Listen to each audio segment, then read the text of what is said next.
वज़ीर-ए-आज़म इसहाक़ डार दौरे चीन पर हैं और चीन जाना ख़ास तौर पे इस कॉन्टेक्स्ट में कि अभी हाल ही में पाक भारत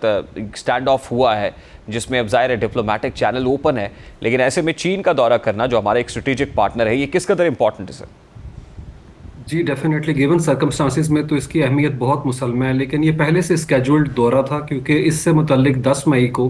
काबुल के अंदर पाकिस्तानी, अफगानिस्तान और चाइनीज़ अथॉरिटीज़ का एक इजलास हुआ था।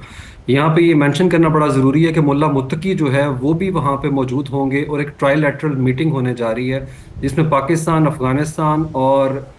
चाइना की जो फॉरेन मिनिस्टर्स हैं वो आपस में इंफ्रास्ट्रक्चर, इकोनॉमिक ऑपरेशंस और काउंटर टेररिज्म के हवाले से तबादला ख्याल करेंगे। जबकि ये खबरें आ रही हैं कि काबुल जो है इस बात पे कन्विंस है कि सी पैक को जो है बढ़ा दिया जाए काबुल तक, और उसके लूप में लेना चाहता है चाइना भी काबुल को, क्योंकि तरक्की का रास्ता जो है, जो गेट वे है, वो काबुल से गुजर के जाता है। जी उस्मान साहब, दूसरी तरफ हमने ज़ाहिर है इस तरह की टीम्स तश्कील देने का फ़ैसला किया जो जाएँ और बैन अल-अक़वामी जो दारुल हुकूमत है मुख्तलिफ ममालिक के, वहाँ पे जाके इंगेज करें और पाक भारत जो स्टैंड ऑफ है उसके तनाजुर में ज़ाहिर एक नैरेटिव बिल्डिंग भी है, एक डिप्लोमेसी भी है। तो आप इस कोशिश को किस तरह से देखते हो? और ज़ाहिर है ये हो नहीं सकता, ज़ाहिर है ये एक ट्राइलिंगुअल एक ट्रॉइका है, मुलाकात हो रही है और इसका एक ख़ास पर्सपेक्टिव है, लेकिन वहाँ पे India Pakistan stand of discuss ना हो, ये तो मुमकिन नहीं है। डेफिनेटली, लेकिन इसकी बड़ी स्ट्रेटेजिक इंपॉर्टेंस है इस दौरे की है। जब इंडिया 59 जो उसके एमपीज हैं उस पर मुश्तमिल 7 से 8 वफ्द जो है वो ग्लोबली डिस्पैच कर चुका है दुनिया के मुख्तलिफ खित्तों के अंदर, लेकिन मेरे ख्याल में जो इंडिया इस वक्त कर रहा है दैट इज़ टू लेट। क्योंकि इंडिया का जो ग्लोबल इमेज जिस बुरे तरीके से टार्निश हुआ है हमने देखा, और जो परसेप्शन डेवलप थी पाकिस्तान से मुतल्लिक वो मुकम्मल डाइल्यूट हो चुकी है और पाकिस्तान इंडिया रीहाइफनेट हो चुके हुए हैं। और हमने देखा कि इसी इंडिया ने 100 से ज़्यादा डिप्लोमेट्स को पहलगाम अटैक के बाद ब्रीफ किया, उसके बावजूद उन्होंने इनके साथ प्रेस कॉन्फ्रेंस करना मुनासिब नहीं समझा क्योंकि देवर ऑफ द व्यू के सब्सटेंशियल एविडेंस प्रोड्यूस नहीं किया गया हमारे सामने। और हमने देखा जिस तरीके से उनका फेयर वेदर फ्रेंड रशिया हमने बैकफुट के ऊपर देखा, that was quite astonishing for me कि किस तरीके से रशिया जो है वो पिछले हम देखते हैं कोल्ड वॉर के ज़माने से इंडिया का पार्टनर है, स्ट्रेटेजिक अलायर है, और इंडिया का तकरीबन 70% मिलिट्री हार्डवेयर उस पर डिपेंड करता है। लेकिन इंडिया को जिस तरीके से अमेरिका ने हम देखते हैं डिच किया, जिस तरीके से यूरोपियन दीगर ममालिक ने उस चीज़ का गुस्सा निकाला कि आपने रशिया से ऑयल क्यों उठाया था, तो मेरे ख्याल में एक क्योटिक सिचुएशन है जिसको मिसरीड किया, मिसकैलकुलेट किया मोदी ने। और अब वो कोशिश कर रहे हैं एलिक्वेंट आर्टिकुलेशन जो जिनकी बेहतर है उनको भेजा जाए, लेकिन मेरे ख्याल में दुनिया इस तरीके से डिप्लोमेटिकली बिहेव नहीं करती कि कोई वफ्द जाए और उनका जो ओपिनियन है या उनकी फॉरेन पॉलिसी है उसको तब्दील कर दे। नो डाउट पाकिस्तान ने भी उसी के रिस्पांस के अंदर बिलावल भुट्टो जो हैं उनकी क़यादत के अंदर एक वफ्द तश्कील दिया, खुर्रम दस्तगीर, हिना रब्बानी खार, जलील अब्बासी और दीगर जो हमारे टॉप नॉच डिप्लोमेट्स हैं, और वो भी अनकरीब यूरोप का सफ़र करेंगे और वहाँ पे अपना केस प्रेजेंट करेंगे। तो मेरे ख्याल में पाकिस्तान का केस अब भी बहुत मजबूत है अगर डिप्लोमेटिक फ्रंट के ऊपर देखें, और इंडिया डिप्लोमेटिक अपना कैपिटल मुकम्मल बर्न आउट कर चुका है। यहाँ पे चाइना की आपने बात की, चाइना ने अभी गुज़िश्ता हफ्ते अरुणाचल प्रदेश जिसे चाइना ने एक अपना नाम दिया हुआ है उसके 27 मुकामात का नाम चीनी जुबान के ऊपर रखा है, और ये वही रीजन है जहाँ 1962 के अंदर उन्होंने इन्हें धूल चटाई थी इंडिया को। और इंडिया के लिए ये बड़ा सिग्निफिकेंट और बड़ा पिक एंड मैसेज है एक ऐसे माहौल के अंदर जहां चाइना मुकम्मल तौर पे हमारे पीछे खड़ा नजर आता है। ना सिर्फ वो डैम बनाना जो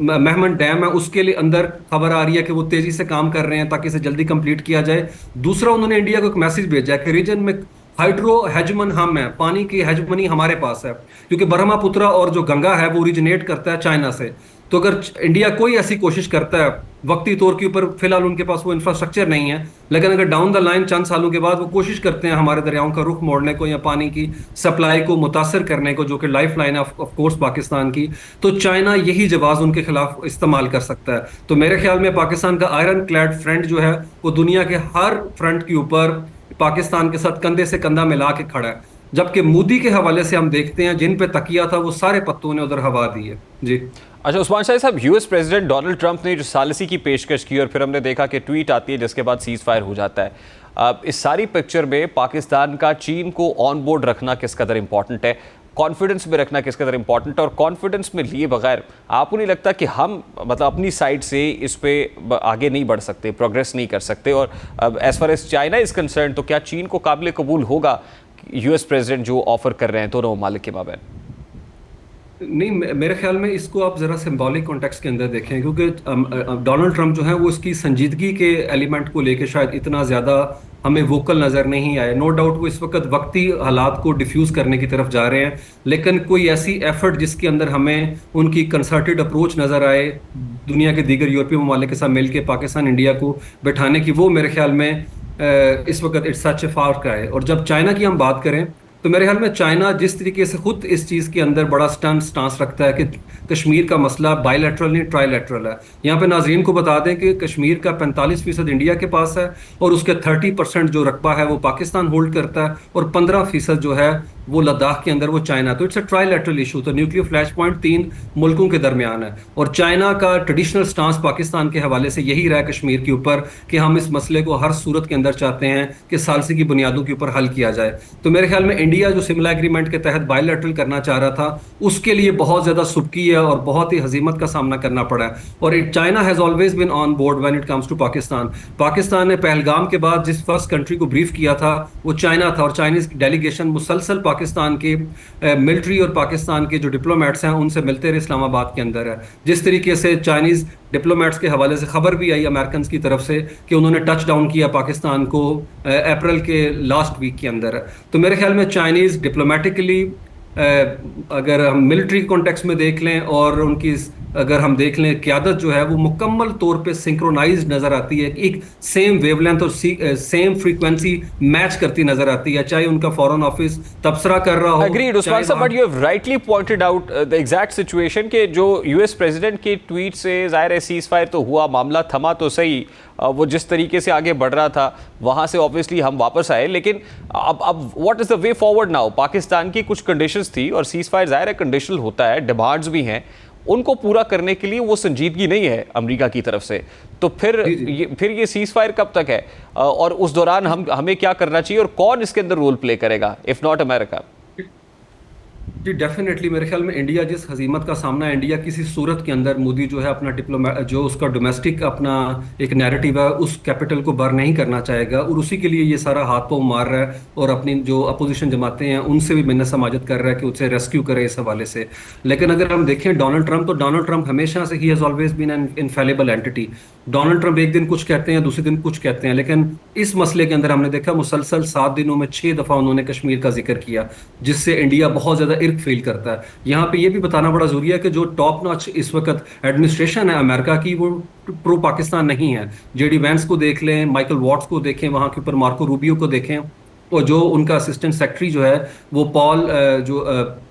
अपॉइंट किया गया, जिसने अभी डेफिनेटली कंफर्मेशन लेनी है सेनेट से, वो भी भारतीय जो है वो ओरिजिन रखता है, इसमें कोई शक नहीं। तमाम टॉप जो एडमिनिस्ट्रेशन है वो एंटी पाकिस्तान है, लेकिन ट्रंप की ने, क्योंकि वो खुद ड्राइवर है फॉरेन पॉलिसी के, तो उन्होंने जो माइलेज दिया पाकिस्तान को, नो डाउट वो हमारे लिए बहुत ज्यादा काबिल सताइश है इस हवाले से। लेकिन डाउन द लाइन हम देखते हैं पाकिस्तान सबसे ज्यादा जिस मसले पे प्रेस कर रहा है, और यहाँ के ऊपर ये चीज मेंशन करना भी जरूरी है कि जो टर्म इस्तेमाल की गई थी मार्को रूबियो के ट्विटर हैंडल के ऊपर, वो थी ब्रॉड सेट ऑफ इश्यूज के ऊपर पाकिस्तान इंडिया नेगोशिएट करेंगे न्यूट्रल वेन्यू के ऊपर। और डेफिनेटली पाकिस्तान ने वो जो